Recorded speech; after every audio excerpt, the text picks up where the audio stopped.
السلام علیکم۔ آج کی میری یہ ویڈیو ایک ایسی لڑکی کی شادی شدہ زندگی کی کہانی ہے جو ارینج میرج کے بعد اپنے شوہر کی بے اتنائی اور روکھے پھیکے رویے سے بے حد بیزار اور دل گرفتہ تھی۔ کہانی پسند آنے پر ویڈیو کو لائک اور شیئر ضرور کیجیے۔ مکان کو گھر مرد اور عورت مل کر بناتے ہیں، لیکن پھر بھی گھر صرف شوہر ہی کا کیوں ہوتا ہے؟ اسی کی مرضی، اسی کی حکمرانی اور اسی کے فیصلے۔ گھر کو صاف ستھرا رکھنا میرا فرض ہے، گھر والوں کی ضرورتوں کا خیال رکھنا بھی مجھ پر واجب ہے۔ میں اس کوشش میں ہلکان ہو جاتی ہوں، تھک جاتی ہوں، لیکن مجھے یہ سب کرنا ہی ہے۔ لیکن جہاں میں نے کچھ اپنی مرضی کرنے کی کوشش کی، وہ مجھے جتا دیتے ہیں کہ یہاں مرضی صرف انہی کی چلے گی۔ وہ نہ کہیں تو ساس یاد دلانا نہیں بھولتی کہ یہ گھر ان کے شوہر نے بڑی جدوجہد کے بعد بنایا تھا۔ چلو جی ٹھیک ہے، میں یہ گھر کوئی میکے سے تھوڑی لائی تھی۔ کچھ جہیز کی چیزیں تھیں جو اتنے بڑے گھر میں کہیں گم ہو گئی اور بعد میں استعمال کر کر کے ختم ہو گئی۔ چیزیں تو ویسے بھی سدا نہیں رہتی نا، لیکن لوگ، ہاں وہ بھی تمام عمر آپ کے ساتھ نہیں رہتے، یہی قدرت کا نظام ہے۔ لیکن جب تک وہ آپ کے ساتھ رہیں، آپ ان کی اہمیت کو تسلیم تو کریں۔ شادی کی دوسری صبح جب میں فریش ہو کر واش روم سے باہر آئی تو تب بھی طارق بستر میں تھے۔ میں نے گیلا تولیا صوفے کی بیک پر ڈالا اور اپنے لمبے گیلے بالوں کو سلجھانے لگی۔ طارق سے میری ارینج میرج تھی اور میں ان کے بارے میں اس سے زیادہ نہیں جانتی تھی کہ وہ پیشے کے لحاظ سے ایک لائق انجینئر ہیں، کچھ سنجیدہ مزاج کے ہیں۔ میری چھوٹی بہنوں کو یہ اعتراض تھا کہ وہ اور بہنوئیوں کی طرح ہنسی مذاق نہیں کرتے۔ میری تمام کزنز کی بھی یہی رائے تھی کہ وہ کچھ سڑیلو مزاج کے ہیں۔ ارے بھائی، کچھ وقت تو لگتا ہے، اب ہر شخص تو تمہارے بھیا جیسا نہیں ہوتا نا کہ پہلی بار بر دکھاوے میں ہی شوقیاں دکھانے لگیں۔ مزنہ بھابی نے کچھ اترا کر کہا تھا۔ انہیں طارق سے مل کر بھیا کی خوش مزاجی کچھ زیادہ ہی بھلی لگنے لگی تھی، لیکن پھر بھی ایسا بھی کیا بندہ منہ بنائے بیٹھا رہے جب اٹھائے تنقیدی نظریں۔ رافیہ نے شکایتاً کہا، تو تم لوگ بھی تو خواہ شوق ہو رہی تھی نا، چھیڑ چھاڑ بندے کے مزاج کو دیکھ کر کی جاتی ہے۔ میری ایک متین سی کزن نے کہا تھا، ارے واہ، رشتہ ہی ایسا ہے، ان سے ہم چھیڑ چھاڑ نہیں کریں گے تو کون کرے گا؟ پھر شروع میں تو ہر شخص خوش اخلاقی دکھاتا ہے نا، لیکن طارق بھائی تو… میری دوسری بہن عدیلہ کا منہ بھی سوجا ہوا تھا۔ ان ساری باتوں کے درمیان میں بالکل خاموش تھی۔ ان سب کی رائے میرے لیے بہت اہم تھی۔ آگے کی زندگی مجھے اسی شخص کے ساتھ گزارنا تھی جس کے بارے میں یہ سب رائے دے رہی تھی۔ میں خود فطرتاً ہسمکھ اور ملنسار شخصیت کی مالک تھی، زندگی کو ہلکے پھلکے انداز میں گزار رہی تھی۔ اپنی بہنوں اور کزنز کے ساتھ ہلا گلا کرنا، تعلیم کے ساتھ ساتھ ٹی وی، رسائل اور کچھ گھریلو کام سب میری زندگی کا حصہ تھے۔ نہ تو میں بالکل سیدھی سادی گھریلو مشرقی لڑکی تھی، نہ ہی شترے بے مہار پھوہڑ لڑکیوں کی طرح تھی۔ میری ایک متوازن شخصیت تھی اور میرا ذاتی خیال تھا کہ میں ایک نارمل زندگی گزار رہی تھی۔ لیکن طارق سے شادی کرنے کے کچھ عرصے بعد ہی مجھے لگنے لگا جیسے میں تو خامیوں سے بھرپور ایک انتہائی نامکمل لڑکی ہوں جسے شادی شدہ زندگی گزارنے کا کوئی ڈھنگ نہیں آتا، اور میں جو اعتماد سے بھرپور شخصیت کے ساتھ اپنے سسرال میں آئی تھی، سارا اعتماد کھونے لگی تھی۔ ہاں، تو شادی کی پہلی صبح جب میں اپنے لمبے خوبصورت بال سلجھا رہی تھی، طارق نے پیچھے سے آ کر مجھے ٹوکا تھا، یہ گیلا تولیا آپ نے صوفے پر ڈال دیا، سارا صوفہ خراب ہو جائے گا بھائی۔ اب بھلا بتائیے، شادی کی پہلی صبح جب میاں کو بیوی کے حسین بالوں کے بجائے صوفے پر گیلا تولیا زیادہ اہم نظر آنے لگے تو آگے آنے والے دنوں کے بارے میں جان لینا کوئی مشکل بات تو نہیں۔ وہ دراصل… میں ان کے چہرے کی سنجیدگی کو دیکھ کر ہکلانے لگی، اٹھائیے اسے اور اسے باہر پھیلائیں اور مجھے دوسرا تولیا نکال کر دیں۔ انہوں نے بدستور اسی انداز میں کہا تو میں کنگا چھوڑ کر تیزی سے الماری کی جانب پلٹ گئی۔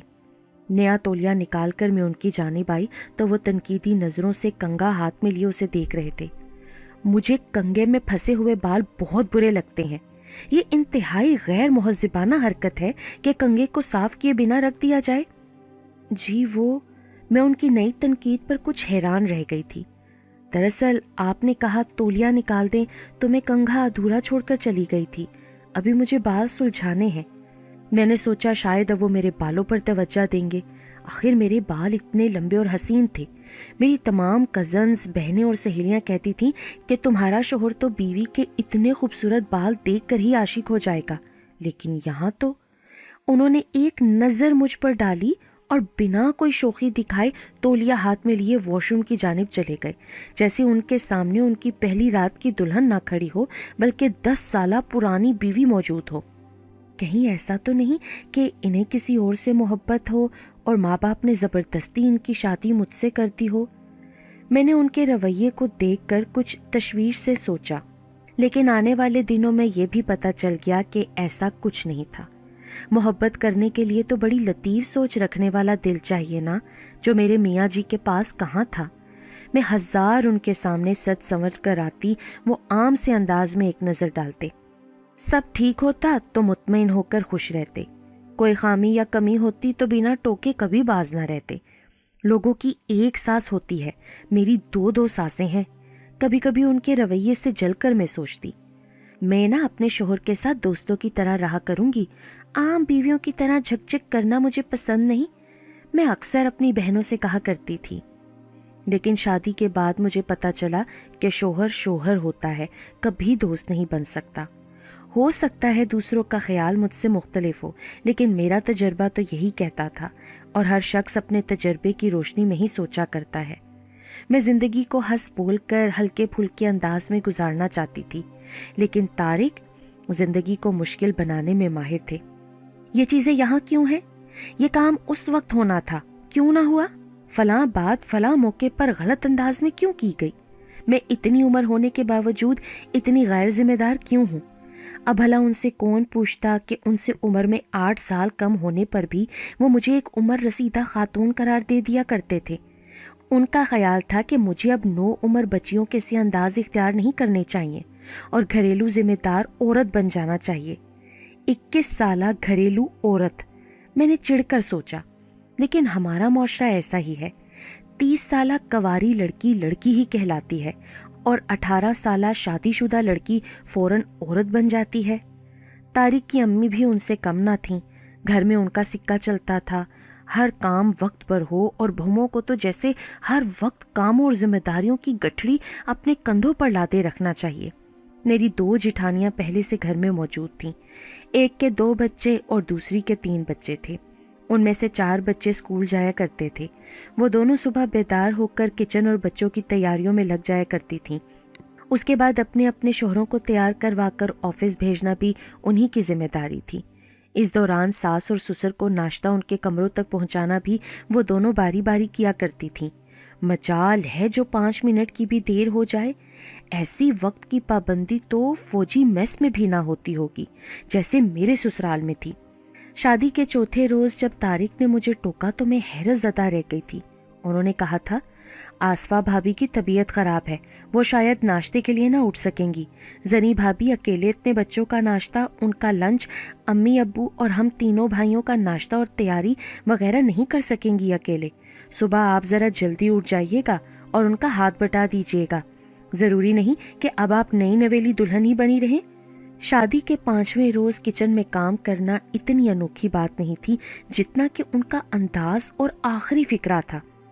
اچھا جی، میں نے تو پہلے دن کے بعد سے ہی سوچ لیا تھا کہ اگر مجھے اس شخص کے ساتھ خوش رہنا ہے تو ہر بات میں سر ہلانا لازمی ہوگا. یوں میں دوسرے دن صبح 6:30 بجے کچن میں موجود تھی. زری بھابی مجھے اتنی صبح کچن میں دیکھ کر کچھ چونکی. ارے تمہیں کچھ چاہیے کیا؟ نہیں بھابی، آصفہ بھابی کی طبیعت ٹھیک نہیں ہے نا، میں نے سوچا آپ اکیلی لگی ہوں گی. میں نے آٹا گوندتے ان کے دونوں ہاتھوں کو دیکھا جو تیزی سے چل رہے تھے. یہ وقت نہ جلدی مجھ پر بھی آ سکتا ہے. آخر دلہن آپے کے دن کتنے دن چلتے ہیں، خاص کر طارق جیسے آدمیوں کی بیویوں کے تو زیادہ دن نہیں. مجھے اپنی بھابھی شدت سے یاد آئیں، جنہیں 2 مہینے ہم بہنوں نے گھر کے کاموں میں ہاتھ تک لگانے نہیں دیا تھا. ارے نہیں، کاموں کا کیا ہے، کبھی ختم ہوتے ہیں، میں کر لوں گی، آتی ہوں. میں کبھی بیمار پڑ جاؤں تو آصفہ بھابی بھی تنہا ہی سنبھال لیتی ہیں نا، انہوں نے مسکرا کر کہا. اور امی وہ کچھ نہیں کرتی؟ ماشاء اللہ صحت مند ہے، عمر بھی کوئی اتنی زیادہ نہیں، روزانہ نہ صحیح وقت پڑنے پر تو کر سکتی ہیں نا. میرا جی چاہا پوچھوں، لیکن ظاہر ہے ابھی میری ان سے اتنی بے تکلفی نہیں تھی.